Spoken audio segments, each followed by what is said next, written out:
presidente. Bueno, vamos a ver hasta dónde me permite la voz.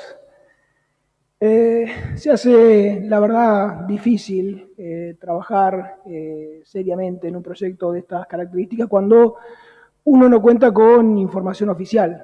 Es decir, uno ya a esta altura no pretende siquiera que envíen un proyecto de presupuesto. Estamos ya pasado el primer semestre, pero de mínima esperaba que en esta instancia, para un proyecto de estas características, por lo menos nos mandaran la ejecución presupuestaria, o algo, o parte. Es decir, uno escucha los discursos donde se habla de lo que se ha ejecutado en salud, lo que se ha ejecutado en seguridad, en el área social y demás, pero la verdad que no tenemos un solo número, no tenemos un solo programa detallado de qué fue efectivamente lo que se hizo con los recursos. Ni siquiera tenemos claro cuáles son los recursos, porque cuando el ministro López estuvo en la Comisión de Presupuesto primero y después en la reunión conjunta que hicimos con también la Comisión de Presupuesto del Senado, lo único que planteó en esos encuentros fue que la caída, la pérdida de recursos en lo que iba del primer semestre ascendía a 50.000 millones de pesos y que se estimaba que iba a cerrar el año con una pérdida de 100.000 millones de pesos. Ahora, insisto, no tenemos ningún tipo de información que nos diga a nosotros de dónde sacan esos números para sostener y afirmar lo que están afirmando. De todas maneras, a partir de esos datos, vamos a hacer algún ejercicio. Veamos la ejecución presupuestaria, ¿sí? Y en ese sentido, lo único que tenemos para poder trabajar son los recursos provinciales porque son la única fuente de información disponible. Hay que decir que durante el primer semestre de este año la recaudación provincial totalizó 211.810 millones de pesos, cayendo un 16% respecto al mismo periodo de 2019, medido por inflación. A diferencia de otras provincias, Buenos Aires no publica las metas de recaudación mensual, por lo cual resulta también complicado determinar la pérdida real de recursos producto de la pandemia por el COVID. Pero bueno, podemos hacer una aproximación y podemos medir el crecimiento por impuesto durante el primer y el segundo trimestres, atribuyendo el diferencial a las medidas de aislamiento, ¿sí? Y en este sentido se advierte que la pérdida de recursos habría totalizado 15.998 millones entre abril y junio, a razón de 5.300 millones de pesos por mes. En el caso de los municipios, eso tuvo su consecuencia porque la caída en la recaudación implicó una pérdida de 2.132 millones de coparticipación. Vayamos ahora a los recursos nacionales, a los recursos de origen federal. Las transferencias por coparticipación totalizaron 215.452 millones de pesos, lo cual representa una caída del 13,3% tomando la inflación. De acuerdo al proyecto de Ley de Presupuesto Nacional 2020, las transferencias que se habían proyectado para el primer semestre ascendían a 247.400 millones, de modo que durante los primeros 6 meses se acumuló entonces una pérdida de casi 32.000 millones, que en función de lo que decíamos también, la caída de los recursos propios, hace un total de 48.000 millones. ¿Sí? Ahí es donde podemos aproximarnos al número que nos decía el ministro López de pérdida de recursos de 50.000 millones, de casi 50.000 millones de pesos. La variable que le viene permitiendo a la provincia neutralizar el impacto fiscal de la crisis por la pandemia son las transferencias presupuestarias que se giraron desde el gobierno nacional. Y acá hay que marcar que en el acumulado semestral totalizaron 87.092 millones de pesos, lo cual representa una expansión interanual cercana al 1.000%, ¿sí? Y un monto de más de 79.000 millones en valores absolutos. Vale remarcar también, ahí es importante señalarlo, que la provincia fue beneficiada con más del 50% de las transferencias presupuestarias totales destinadas a las 24 jurisdicciones del país, con lo cual, nada, esto es de destacar, es un logro del gobernador haber conseguido que Nación le transfiriera más del 50% del total a repartir entre las provincias. De esta manera, ¿sí?, el flujo de transferencias discrecionales permitió mucho más que compensar la caída de recaudación propia y de coparticipación, dejando un saldo neto positivo de 31.000 millones de pesos. ¿Sí? Acá, con estos datos, queda claro que si bien la provincia tuvo que realizar un mayor esfuerzo en términos de erogaciones, producto del impacto de la crisis sanitaria y social, no hay que perder de vista que el mayor esfuerzo en realidad fue financiado por el gobierno nacional y por la emisión de moneda. Acá también es importante en este aspecto destacar que el programa de asistencia financiera y los ATN constituyen recursos de libre disponibilidad para el Tesoro Provincial. Y en ese sentido hay que decir que del total transferido al primer semestre, o sea, el 82%, lo cual son ni más ni menos que 71.615 millones de pesos, fueron de libre disponibilidad para la gobernación.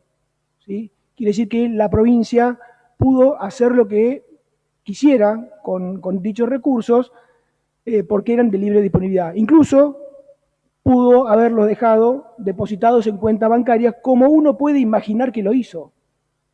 Creo que efectivamente, si uno mira la información a la que puede acceder por otros medios, que no es la que suministra el Ejecutivo Provincial, la provincia destinó gran parte de la asistencia federal a guardar la plata en depósitos.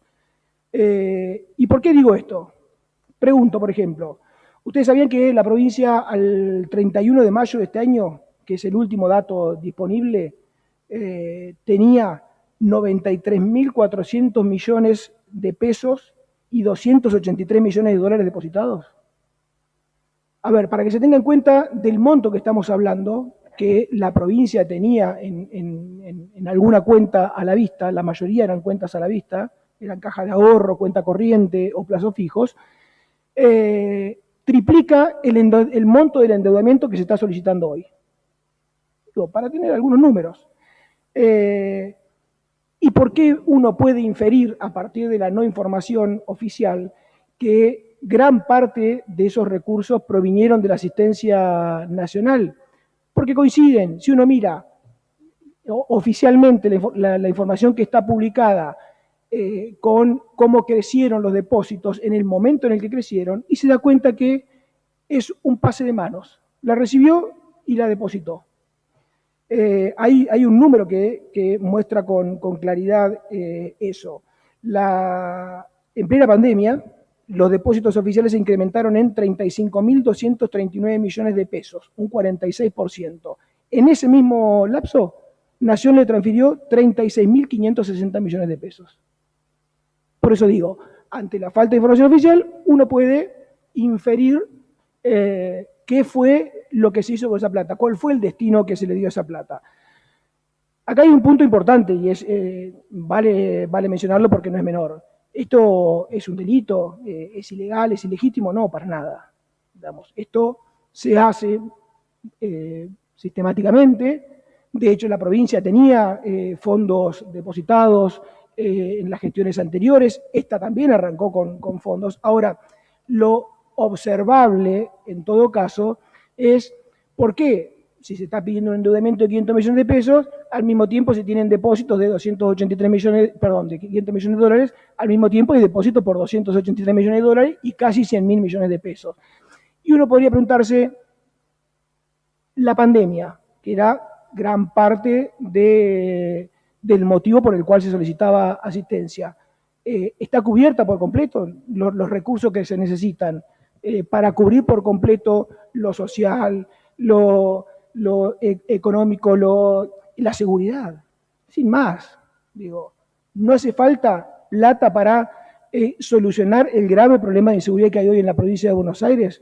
Bueno, parecería que no si uno seguía por el destino que se le dio a ese dinero. Insisto, quiero remarcarlo, son datos al 31 de mayo, que era la última información disponible. Quizá decidieron utilizarlos de mayo a hoy a gran parte de esos recursos, no lo sabemos. Yo me baso exclusivamente en la información que uno pudo recopilar de manera extraoficial. Voy a pasar al capítulo de los municipios, porque no quiero extenderme, señor presidente. Y quiero decir en este punto que la caída de las transferencias a los municipios es de aproximadamente 8.500 millones de pesos si consideramos los 6.340 millones por la caída de transferencias automáticas que sufrió la provincia, más los 2.132 millones por caída de la recaudación de recursos provinciales. Esto representa un 19,8% de pérdida acumulada para los municipios.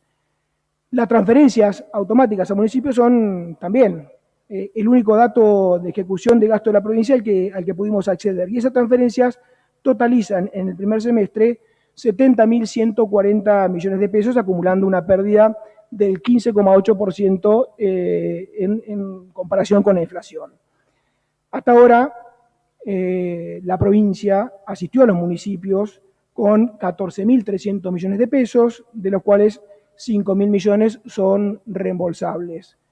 Los municipios de esos reembolsables utilizaron 4.300 millones, de manera que la asistencia efectiva fue de 13.600 millones de pesos a los municipios. También ese dato lo había dado, hay que reconocerlo, el ministro cuando estuvo reunido con nosotros, habló de 13.800, no estaba lejos, son 13.600 millones.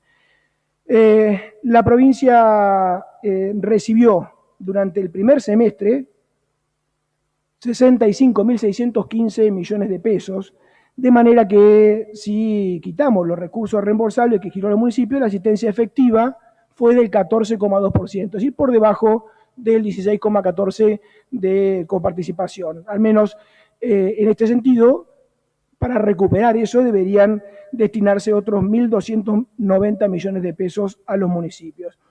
Y es por esa razón, señor presidente, y ya para ir terminando, que desde nuestro bloque, hemos presentado distintas iniciativas que tienen que ver con los recursos municipales, con la asistencia y la ayuda financiera a los municipios. Por un lado, también pedíamos la condonación o al menos la extensión del plazo de devolución de los aportes reembolsables. Agradecemos que se atendió ese reclamo, ¿sí? con esto de devolverlo en 18 cuotas a partir del 1 de enero del año que viene. Y también habíamos pedido la creación del Fondo para el Sostenimiento Sanitario de los Municipios y la urgente implementación del Fondo Municipal de Infraestructura. Así que, bueno, como decía, agradecemos que al menos alguna de esas cuestiones fueron atendidas en el proyecto que estamos tratando y considerando en esta sesión. Y ahora sí, para finalizar, quiero también decir que me gustaría, lo decía el diputado preopinante, que podamos encontrar una solución al problema que representa para la ciudad de La Plata el incumplimiento de la tasa de capitalidad. Hoy la provincia tiene una deuda con el municipio que ronda los 1.000 millones de pesos. Y cuando hablo de la provincia, no hablo del gobernador Kicillof, ¿sí? Esto que quede claro. Es decir, es una deuda que se arrastra sistemáticamente de gestiones anteriores. Esa deuda, si seguimos en la senda en la que estamos ahora, va a llegar a fin de año a 1.300 millones de pesos. Yo creo que llegó el momento, llegó la hora de que legisladores, digo, acá está la diputada Seintú, que también es de la Ciudad de La Plata, el diputado Escudero, que también es del oficialismo y sabe de este reclamo y de la justicia y la legitimidad de este reclamo, con lo cual yo apelo a la buena voluntad de todos para que legisladores, funcionarios del Poder Ejecutivo Provincial, funcionarios del Poder Ejecutivo Municipal, podamos sentarnos en una mesa para, de alguna manera y de una vez por todas, empezar a solucionar este grave problema que tiene la ciudad. Esta es una deuda que tenemos, ¿sí? No con el municipio, sino con todos los platenses, y creo que llegó el momento de saldarla. Gracias, señor.